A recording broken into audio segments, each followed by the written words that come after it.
I quit. Nature had enough. For eons, she'd tolerated humanity's antics. Pollution, she cleaned it. Deforestation, she replanted. But today was different. A plastic bag caught in a whirlwind landed smack on her nose. That's it? She roared. Grabbing her moss-covered resignation letter, she stormed into the cosmic HR department. I'm done. Find someone else to deal with those ungrateful humans, she declared, slamming the letter on the celestial desk. The office went silent. Even the cosmic coffee machine seemed to gasp. One timid intern peered over his desk. But what about Earth? Let it fend for itself. Mother Nature huffed, storming out in a flurry of flower petals and a clap of thunder. The news rippled across the cosmos. Mother Nature quit. On Earth, no one noticed. Humans continued to go about their business, blissfully unaware of the chaos that awaited. The first sign of trouble? The weather. Spring, ecstatic to be in charge, burst forth in a riot of blooms. Flowers the size of houses sprouted overnight, their pollen inducing uncontrollable sneezing fits in allergy sufferers. Summer, not to be outdone, cranked up the heat. Temperatures soared, asphalt melted. Ice cream vendors became overnight millionaires while everyone else hid indoors, fanning themselves with wilted lettuce. Autumn, feeling left out, decided to skip fall foliage altogether and went straight to winter. Leaves vanished overnight. People woke to frost-covered lawns, wondering if they'd slept through an entire season. And winter? It threw a tantrum. Blizzards raged in July. Snowmen sprouted on beaches, surfers wore parkas, chaos reigned. This is my time to shine. Oh, no you don't. I'm not done yet. The seasons were in disarray, each fighting for control. The balance was shattered, and the world felt the consequences. With no one to keep things in check, animals did what felt natural. They took over. Squirrels, notorious for hoarding nuts, became Wall Street moguls. Their understanding of buy low, sell high was terrifyingly accurate. Pigeons, masters of city living, took over sanitation. While their methods were aromatic, they were efficient. Woe betide the person who dropped a crumb. Dogs naturally assumed leadership roles. Their unwavering loyalty and love of belly rubs made them surprisingly effective CEOs. Board meetings now involved ear scratches and squeaky toy incentives. As for cats, they became internet influencers, of course. Their reign over social media was absolute.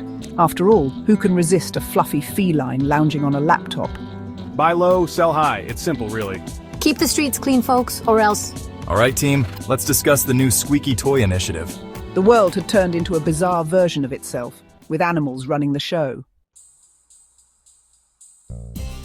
Without Mother Nature's gentle hand, things went downhill fast. Garbage piled up, reaching epic proportions. The Great Pacific Garbage Patch? It became a continent, a swirling mass of plastic and debris visible from space. The ozone layer, no longer under her protection, developed more holes than Swiss cheese. People started carrying around sunscreen with SPF 5000 just in case. Rivers ran dry, crops withered. The planet, once vibrant and teeming with life, was quickly becoming a shadow of its former self. And the humans? Well, they finally started to notice. We need a plan and fast. But without Mother Nature, who would save them now? Section 5.